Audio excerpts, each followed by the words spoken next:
오늘 우리에게 주시는 하나님 말씀은 열왕기상 4장 1절에서 7절에 있는 말씀입니다. 열왕기상 4장 1절에서 7절의 말씀이요. 이는 살아계신 하나님의 말씀입니다. 이제 우리 함께 주님의 말씀을 받들어 읽겠습니다. 솔로몬 왕이 온 이스라엘의 왕이 되었고 그의 신하들은 이러하니라. 사독의 아들 아사리아는 제사장이요 시사의 아들 엘리호렙과 아이야는 서기관이요 아일루스의 아들 여호사밧은 사관이요 여호야다의 아들 버나니아는 군사령관이요 사독과 아비아달은 제사장이요 나단의 아들 아사리아는 지방관장의 두령이요 나단의 아들 사붓은 제사장이니 왕의 벗이요 아이살은 국내 대신이요 압다의 아들 아도니람은 노동감독관이더라. 솔로몬이 또 이스라엘에 12지방 관장을 두매 그 사람들이 왕과 왕실을 위하여 양식을 공급하되 각기 1년에 한 달씩 양식을 공급하였으니 아멘. 이 사장은 솔로몬이 이스라엘 왕으로 있을 때 그 당시 시대상이 어땠는지를 우리에게 잘 보여주고 있습니다. 그 중에서도 특별히 강조하는 바는 솔로몬이 온 이스라엘의 왕이 되었다는 것입니다. 온 이스라엘의 왕이라고 하는 것은 나라를, 국민을 통합했다는 것이고 전 국민적인 지지를 받는 왕이라는 그런 의미입니다. 그러면 솔로몬이 온 이스라엘의 왕이라고 하는 것이 오늘날 우리에게는 어떤 의미가 있는 것인가? 그것을 오늘 아침 우리가 함께 생각해 보았으면 좋겠습니다. 솔로몬이 온 이스라엘의 왕이었다는 것은 개인적으로는 매우 명예로운 일이고 또 국가적으로도 큰 복이 아닐 수가 없습니다. 아시는 바와 같이 이스라엘은 12지파로 이루어진 지파 공동체입니다. 쉽게 말하면 나라의 머리가 12이 있다 생각하면 될 것입니다. 하겠죠. 그래서 이들은 인구를 계수할 때도 지파별로 하고 전쟁에 나가서 군대에 군인을 파송할 때도 지파별로 계수해서 파송하곤 했습니다. 그래서 왕들이 왕이 되면 가장 신경을 써야 할 가장 큰 과제는 바로 이 지파를 장악하고 통합하는 그런 일이었습니다. 솔로몬의 아버지 다윗, 이스라엘의 별이라 일컬어지는 이 다윗도 통치 기간 내내 통합의 시대를 열기 위해서 얼마나 노력해야 했는지 모릅니다. 만큼 12지파 사이엔 갈등과 상처가 깊었기 때문에 국민적 통합을 이루는 것은 많은 장애가 늘 따랐던 것입니다. 특히 솔로몬은 예루살렘 중심 세력의 지원을 받아 왕이 되었기 때문에 그가 이스라엘을 통합하고 전국민적 지지를 받는다고 하는 것은 쉽지 않았을 거라고 생각합니다. 그런데 이 솔로몬이 온 이스라엘의 왕이 되었다는 겁니다. 아직 젊습니다. 나이가 어립니다. 왕이 된 지 얼마 되지 않습니다. 행정적으로 그냥 하나가 됐다는 것이 아니라 온 심정적으로 국민들로 지지받는 그런 왕으로서 삶을 살게 되었다고 하는 것입니다. 그리고 솔로몬이 이스라엘 왕으로 있을 때 이스라엘은 최전성기를 이루었습니다. 여러분 20절 이후를 한번 보시겠어요? 유다와 이스라엘의 인구가 바닷가에 모래같이 많게 되고 먹고 마시고 즐거워했다고 그래요. 부러운 일이지 않아요? 그리고 24절을 보시죠. 솔로몬이 그 강 건너편을 깁사에서부터 가사까지 모두 그리고 강 건너편의 왕을 모두 다스렸다. 그리고 사방에 둘린 여러 민족들과 평화롭게 지냈다. 그리고 25절을 보시죠. 솔로몬이 사는 동안에 유다와 이스라엘이 단에서부터 베엘세바까지 이르러 각기 포도나무 아래와 무화과 나무 아래에서 평안히 살았다고 했습니다. 행복 지수로 말하면 아마 최고였을 것 같습니다.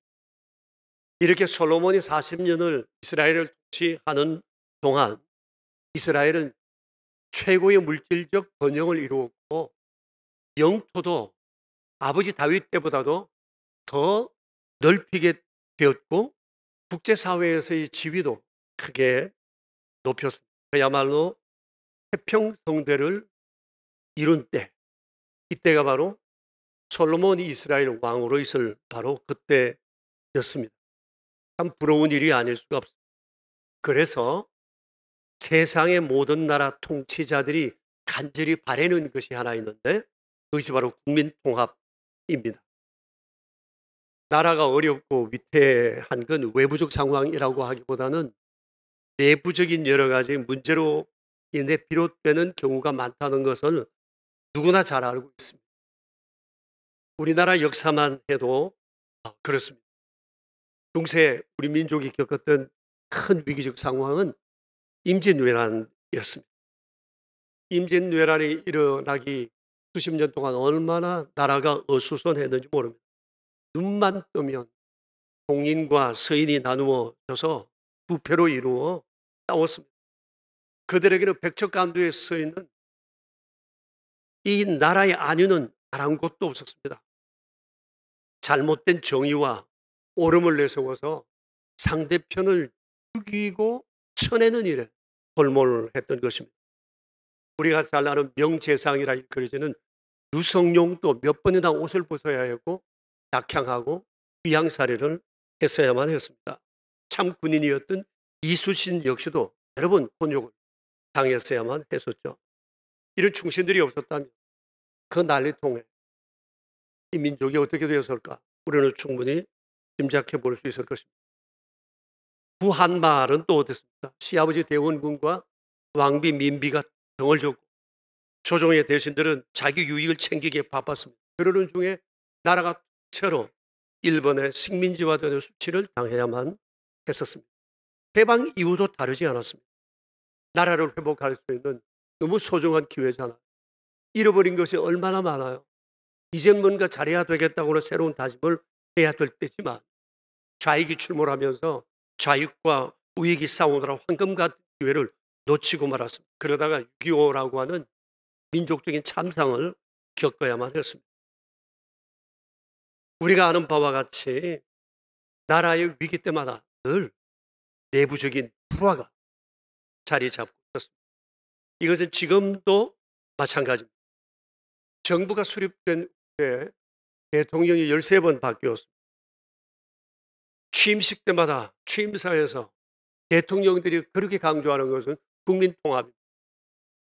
내가 이번에 꼭 해볼 것이라고 장담들을 합니다. 다짐들을 합니다.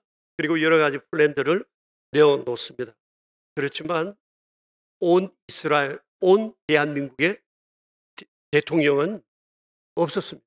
오직 자기 지파만의 대통령만 있을 뿐이에요. 이로 인해서 나라는 바람잘 날 없이 끊임없이 싸우고 있습니다. 생각해 봅시다. 우리는 왜 온 대한민국의 대통령을 가질 수 없는 걸까요? 이런 중에도 우리 대한민국이 이런 국가적 번영을 이룰 수 있다고 하는 것은 정말 기적 같은 일이 아닐 수 없습니다. 지금 세계 곳곳에는 내분이 일어나는 나라들이 많습니다. 아프리카 쪽에 여러분 한번 보십시오. 땅도 넓고 부존 자원도 너무도 많은데 이런 내분이 일어나서 내란 통해 이 나라가 주저앉는 것이 보입니다. 내전이 일어날 때마다 폭삭폭삭 망해갑니다. 우리는 어떻습니까? 매일 우리는 내전을 치르고 있습니다. 그럼에도 불구하고 이 나라가 세계 가운데 이렇게 견고하고 드러낼 수 있는 것은 정말 아무리 생각해도 불가사의한 일이 아닐 수. 이 정도로 싸우면 나라가 절단 나도 절단 나서야 될 텐데 그렇지 않다는 것이 정말 이상하고 기적 같은 일이 아닐 수가 없습니다. 솔로몬 시대도 12지파의 이 머리장들이 끊임없는 갈등과 상처 속에 서로에게 어려움을 주고 불화하고 했지만, 이 솔로몬 시대에 이르러서 그 전과 후에도 없어요. 이 솔로몬 이 시대 때 국민 통합과 함께 태평성대를 이루었던 겁니다. 그 이유가 무엇이었을까? 오늘은 우리가 그것을 함께 생각하면서 지금과 우리의 미래, 우리 개인과 우리 조국, 우리가 어떻게 하면 이런 은총 속에 살 수 있는지 함께 고민하는 시간이 되었으면 좋겠습니다. 솔로몬 시대가 국민 통합과 함께 태평성대를 이루었던 첫 번째 요인은 하나님의 은혜였습니다. 여러분 20절을 다시 한번 보시면 여기 인구가 바닷가에 모래같이 많게 되었다고 했습니다. 생각나는 분이 없으세요? 아브라함. 여러분 잘 맞추셨어요. 아브라함이 하나님께서 아브라함에게 이런 약속을 하셨죠. 여러분 그것이 아마 떠오르실 것입니다. 아브라함이 하나님의 말씀 중에서 이삭을 모리아 산에서 번제로 드리기로 결심했을 때 하나님께서 그에게 이렇게 말씀하셨어요. 내가 내 이름을 두고 내가 맹세한다. 네가 이같이 행하여 내 독자 그를 내게 아끼지 않고 드리려고 하였으니 내가 내게 큰 복을 주고 내 씨가 번성하여 하늘의 별과 같고 바닷가의 모래와 같이 되게 하리니 내 씨가 대적의 성문을 차지하리라고 했어요. 이것은 오늘 솔로몬의 이 인구가 바닷가의 모래알처럼 번성하는 이것이 그 옛날 아브라함에게 약속하셨던 하나님의 언약의 성취라는 것을 암시해 주고 있는 것입니다. 사람은 부족하고 흔들려도 그 백성을 향한 하나님의 언약은 흔들림 없으시고 하나님은 언제나 신실하게 그 백성들을 대해 주셨습니다. 개인뿐 아닙니다. 국가적인 복도 하나님께서 주셔야만 합니다. 영토만 넓다고 부존 자원만 많다고 국가적인 여러 가지 역량만 강하다고 결국 행복하거나 잘 될 수 있는 것만은 아니에요. 하나님께서 복을 주셔야 나라가 잘 된다는 것을 아는 것이 지혜의 명철이에요. 열왕기 상하를 기록한 목적이 있어요. 열왕기 상하는 이스라엘 백성들이 망하고 포로되어 갔다가 70년 포로살이하고 돌아왔을 때 다시는 무너지지 말자는 다짐 속에 주었던 말씀입니다. 우리가 왜 망했는지, 어떻게 해야 우리가 다시금 번성하고 일어날 수 있는지 그것을 알려준 것이 열왕기 상하입니다. 열왕기 상하에 목적이 있어요. 그것이 뭔가 하니 하나님을 경외하고 순종하는 개인과 나라를 하나님은 보호하신다. 이것이 열왕기 상하의 내용입니다. 그러면서 왕의 역사를 쭉 얘기를 하는 거예요. 잘 되었을 때 같은 왕이라도 그 왕이 국정을 잘 풀어가고 나라를 평안하고 이끌었을 때가 언제인지를 열왕기 상하는 우리에게 가르쳐주고 있습니다. 그리고 이스라엘 백성들은 다시 한번 견고하게 세우는 지침으로 삼았던 것입니다.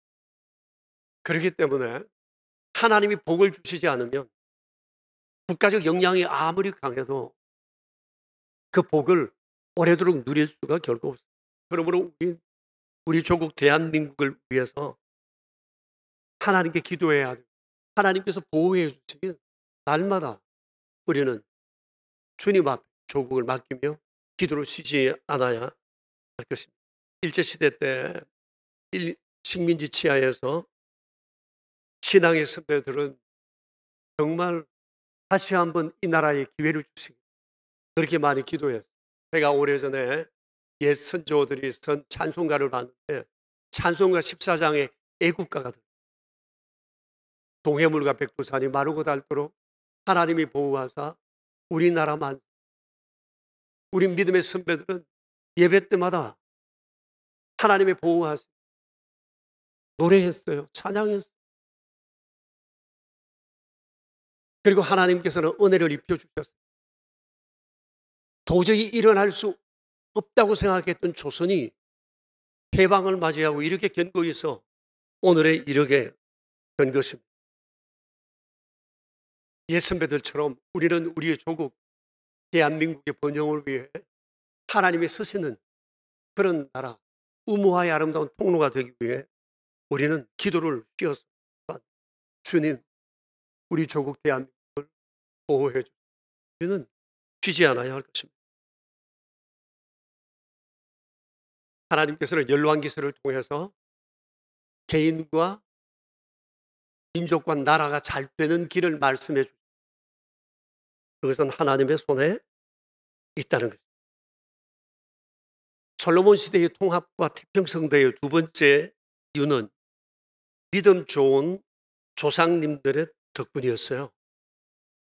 시대가 소용돌이치고 믿음의 사람들마다 타락하고 넘어질 때도 이스라엘에는 별 같은 하나님의 사람들, 우리가 알잖아요. 아브라함, 이삭, 야곱, 요셉, 모세, 여호수아,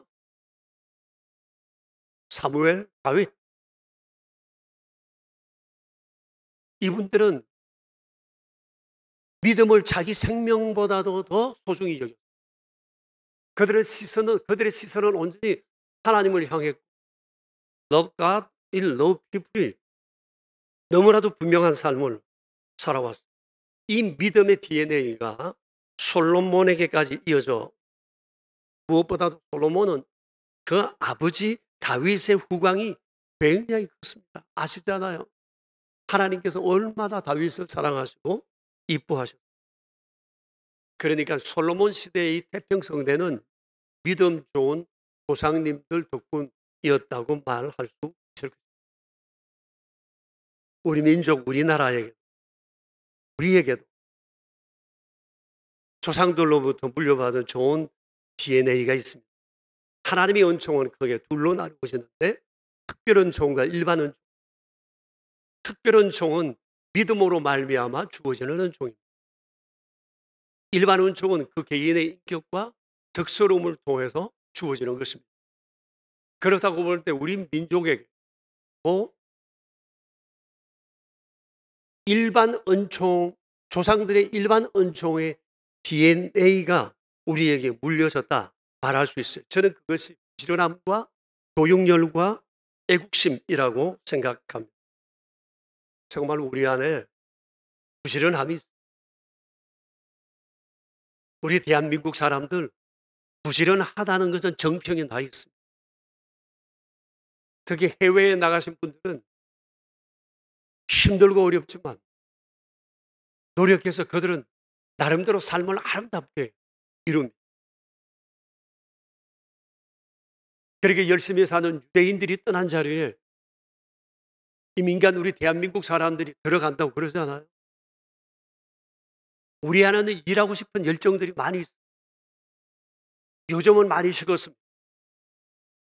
일하는 근로시간이 여러 가지로 제한되어서 일하고 싶은 열정이 있어도 이것을 펼치지 못해 아쉬워하는 분들도 많이 있습니다.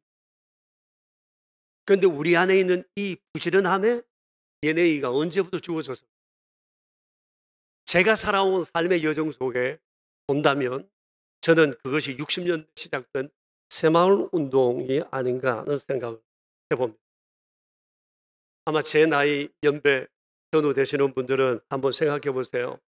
당시 라디오나 TV 같은 것들이 굉장히 귀했을 때잖아요. 그래서 나라에서 개인이 돈 조금만 내면 작은 스피커 하나. 지금 제가 볼 땐 우리 동네에는 참 요런 본색으로 만들어진 사각 스피커. 이게 하나씩 이제 집에 배포되고 그걸 집에 벽에다가 걸어뒀어요. 라디오가 나와요. 그리고 공공방송 또 그 스피커를 해요. 요즘으로 보면 아파트에 관리실에서 뭐 여러 가지 소식 전하기 위해서 두는 스피커용과 같은 거라고 생각하면 될 거예요. 근데 이른 아침이 되면 어김없이 그 스피커를 통해서 새마을운동 노래가 나와요. 동시에 동네마다 걸어놓은 막 많은 스피커에서 새마을 노래가 막 퍼져나오고, 아침에 부역을 다 나가야 되는데 사람들이 적게 나오면 동장님이 소리를 더 높입니다. 잠에서 깨지 않을 수가 없어요. 더 이상 잠자리에 있을 수가 없어요. 새벽종이 울렸네. 새 아침이 밝았네. 너도 나도 일어나 새 마을을 가꾸세.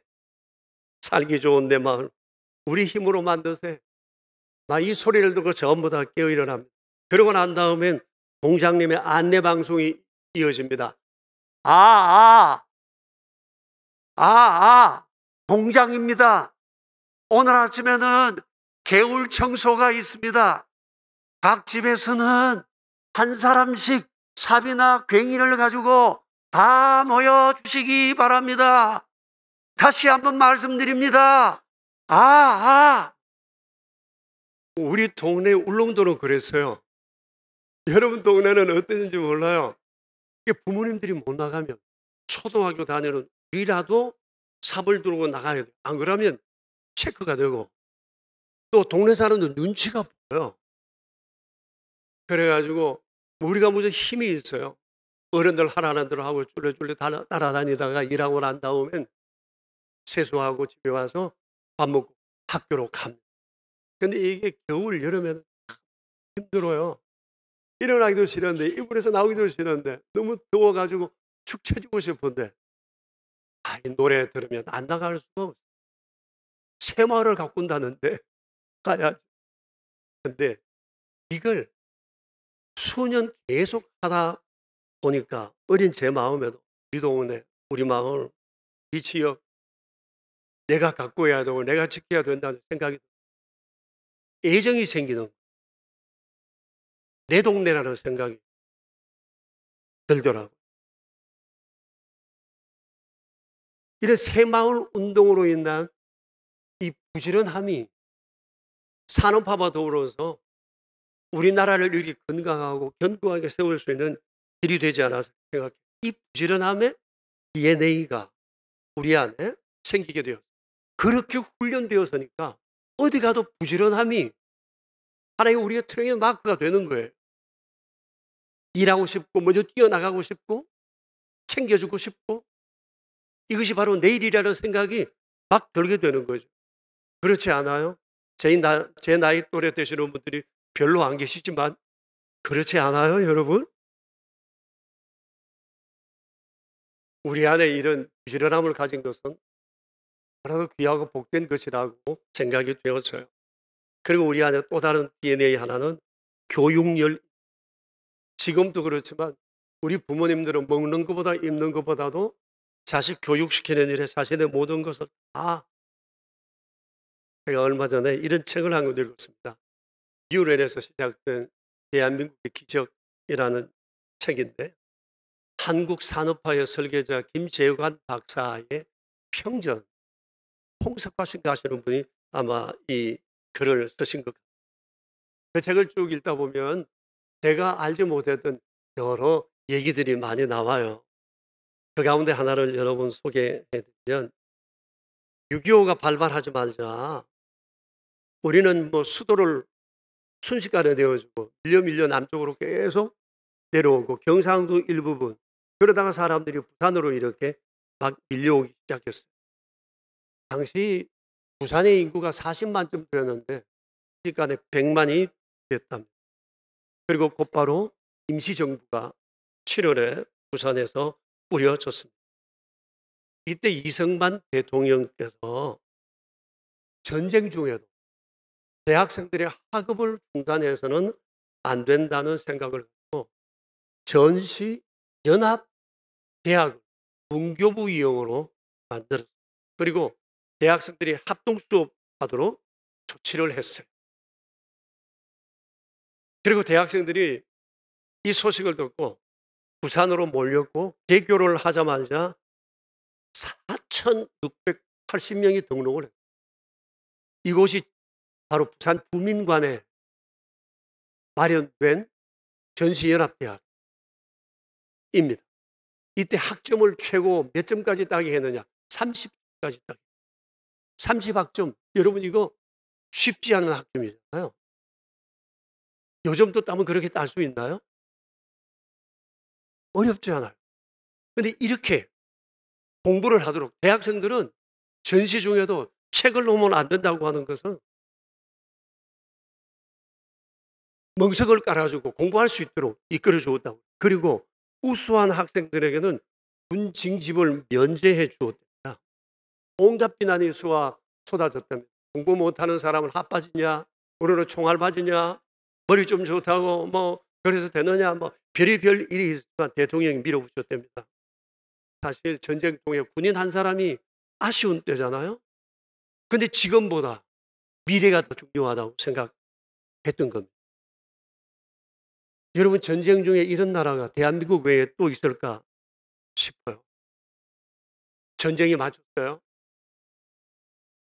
그런데 인재 육성에 대한 대통령의 열정은 꺼지지 않았고 국비로 유학생을 보내는 일이 계속되었다고 합니다. 50년대 중반 후반 요 사이에 국비로 보낸 유학생이 독일에 1,000여 명, 미국에 2,000명이 되었다고. 그때 우리의 국민소득이 75달러.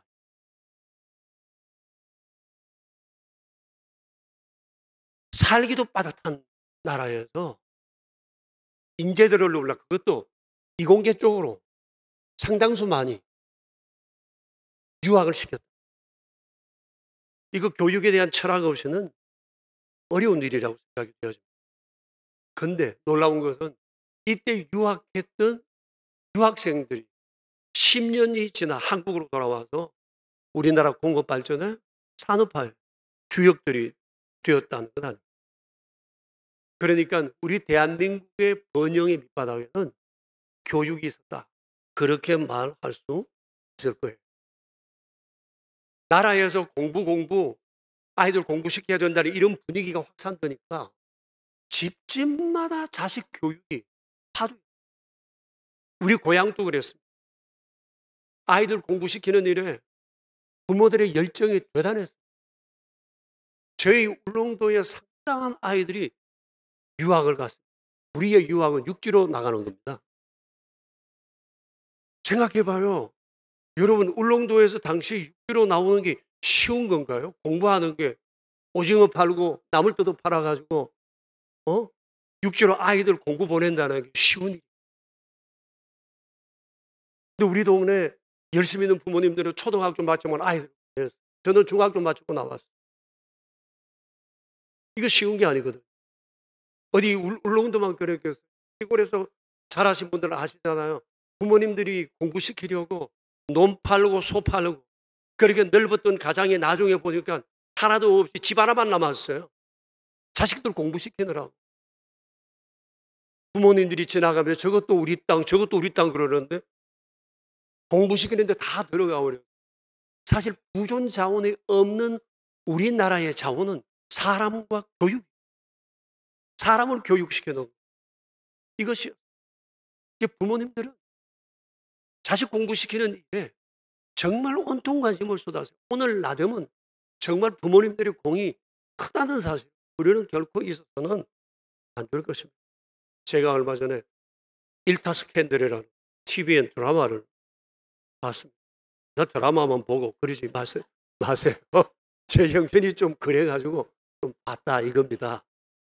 제가 그걸 보면서 그 나라 수업 현장이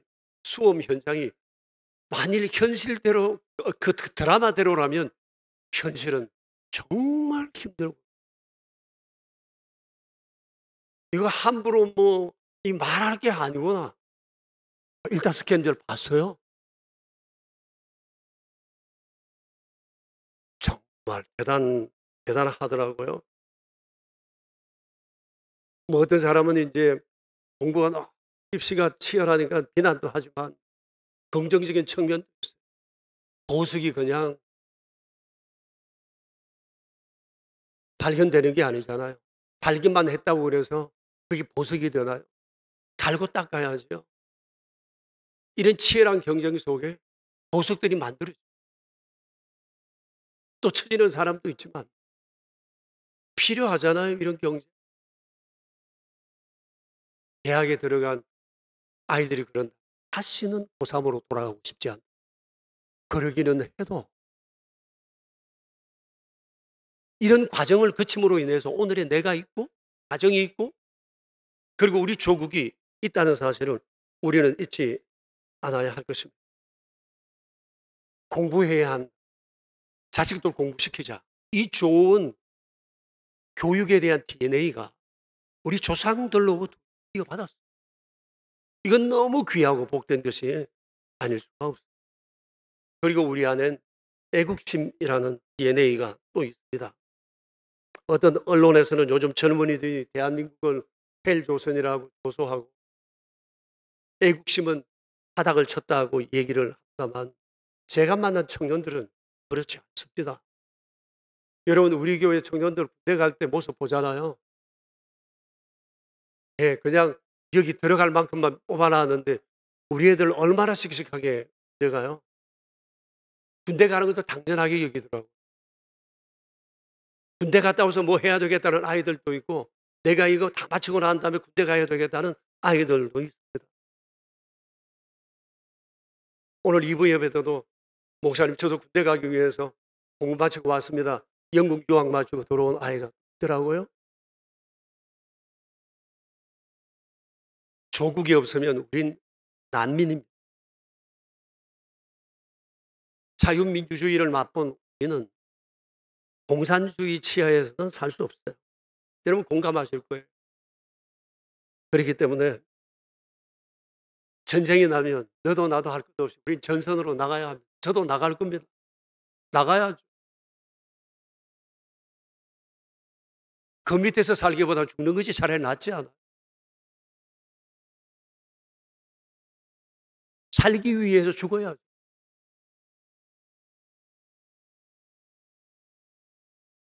지금은 우리가 다 허물허물해 보이지만 긴급한 상황이 되면 우린 전부 다 애국자가 될 겁니다. 저는 그렇게 생각합니다. 우리 안에 조상들로부터 물려받은 애국심이 있습니다. 조국을 지켜야 한다는 것, 가족을 지켜야 한다는 이런 애국심이 우리 안에 있기 때문입니다.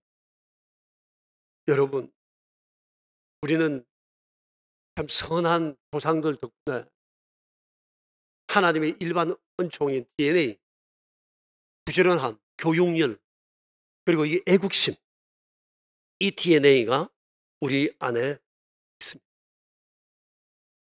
솔로몬 시대처럼 믿음 좋은 조상님들은 아니었지만 참으로 선하신 조상님들 덕분에 우리가 이런 DNA를 가지고 대한민국을 이렇게 일구어 왔다고 하는 사실을 우리는 결코 잊지 말아야 할 것입니다. 솔로몬의 시대가 태평성대였던 세 번째 이유는 솔로몬의 그 개인적 신앙입니다. 물론 휘청한 적도 있었습니다만은 그의 초중반 그리고 말년의 그의 신앙은 얼마나 돋보였는지 모릅니다. 그는 시선을 오직 하나님께만 고정했습니다.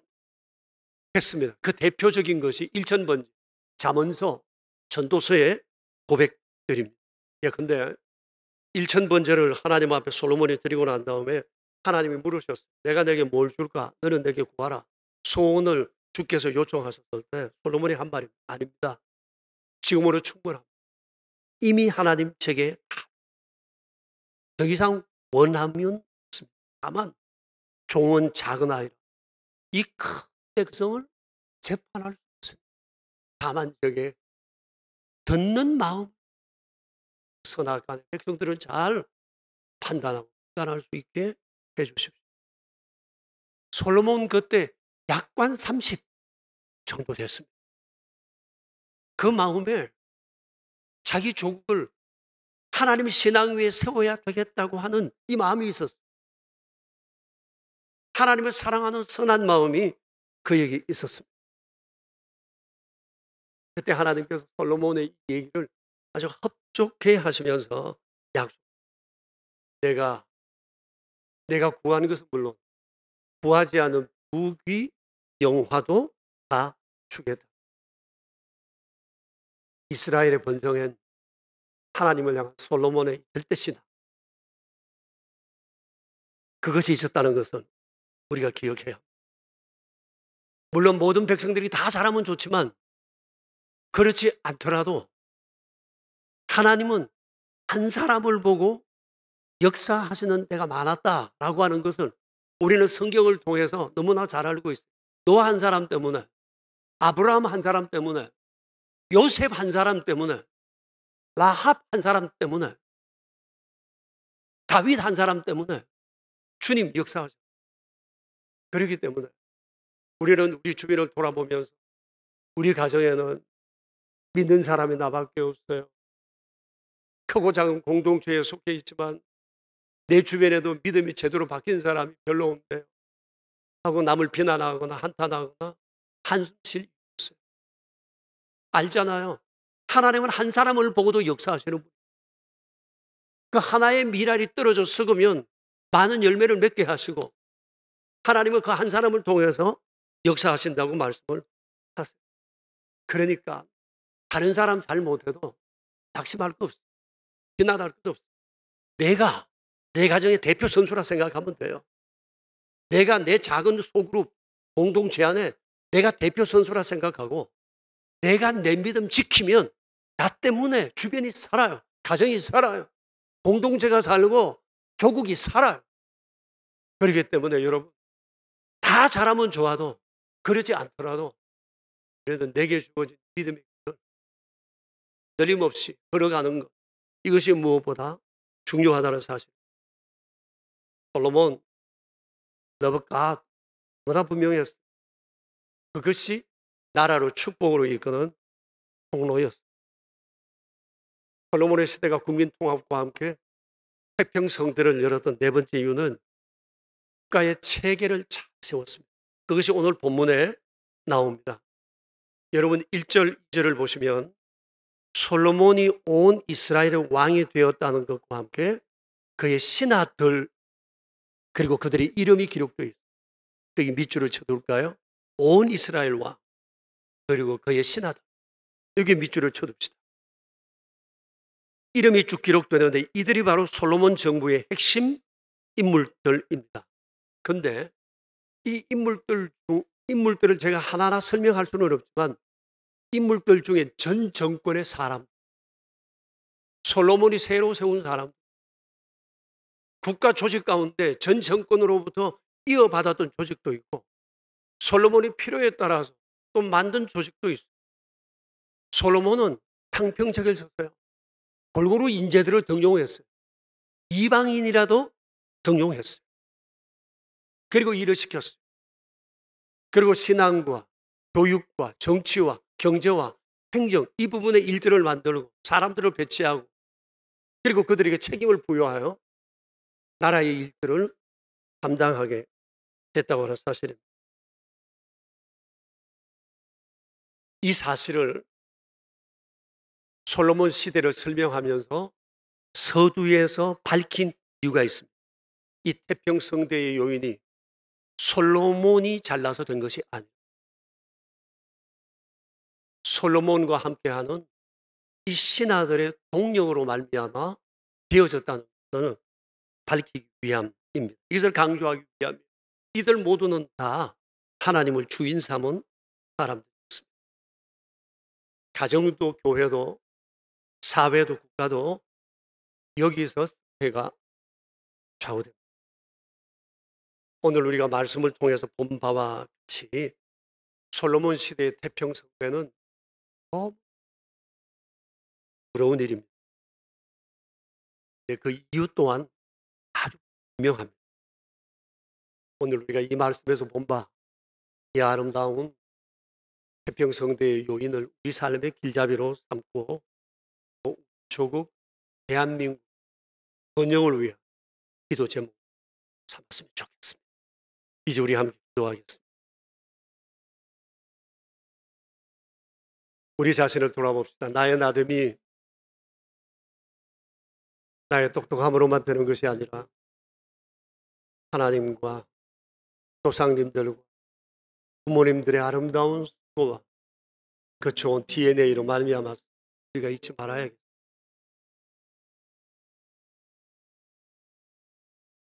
그것만 가지고 되는 것은 아닙니다. 우리 자신이 어떻게 살아가느냐 하는 것은 또 매우 중요한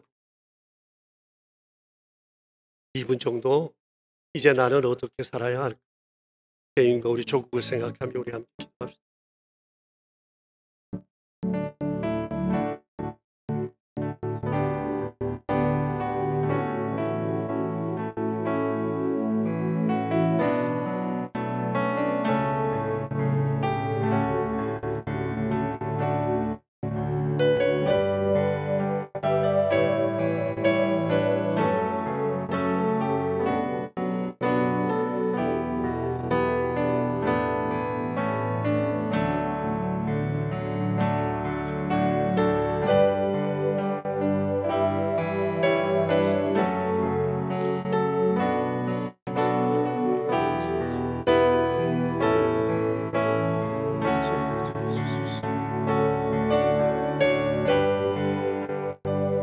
하나님 아버지,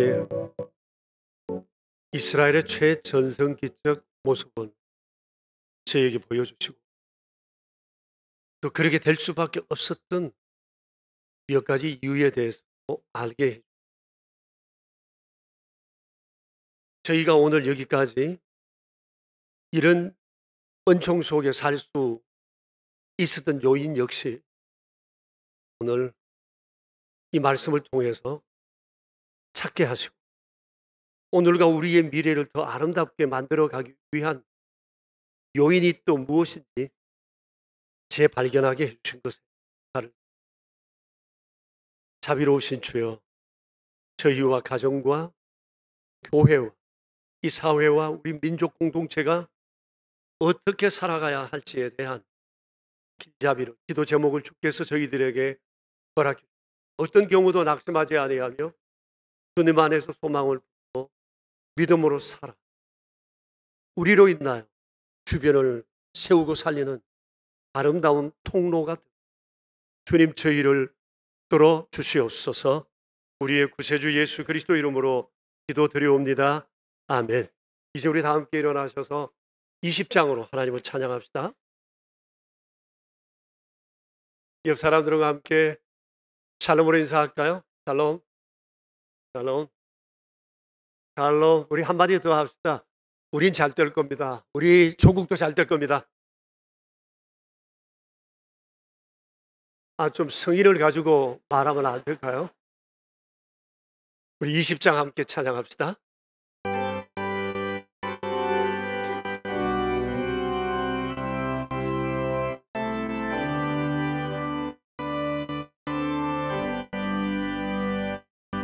그녀만 중에 계신 주 나 찬송합니다.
하나님의 은혜로 여기까지 올 수 있던 저희, 오늘 귀하고 복된 말씀을 통해서 다시 한번 새롭게 깨닫고 주의 전을 다스려야 합니다. 한 주간도 주님 주신 믿음과 그 은혜로 살아갈 수 있도록 저희를 더욱 담대케 해주시기 빕니다. 베풀어 주신 그 은총을 기억한 저희 귀한 예물 구별하여 주님께 드립니다. 여기 정성껏 주 앞에 구별하여 드리는 11조 예물과 삶 가운데 베풀어 주신 은혜를 구체적으로 감사드리는 감사의 예물, 주정 헌금, 오른손 헌금과 완달러 선교 헌금, 사랑의 식탁과 러브 피플을 위한 귀한 연보의 손길, 또 드려진 예물들이 있다고 기억해 주시고 아름답게 사용하시오. 우리의 살아가는 평생 오직 주님 기뻐하시는 일에 우리의 삶과 전체를 드려 살 수 있도록 도와주시옵소서. 우리의 구세주 예수 그리스도 이름으로 기도드리오며 이제는 우리의 왕 되신 주님 예수 그리스도의 은혜와 만복의 근원이 되시는 하나님 아버지의 그 크신 사랑하심, 날마다 우리를 새롭게 비추시는 성령님의 교통하심, 모인 저희 무리들과 명선의 모든 가족들과 주님의 몸 되신 교회 위에 이제로부터 영원히 함께 계시옵기를 간절히 축원하옵나이다. 아멘.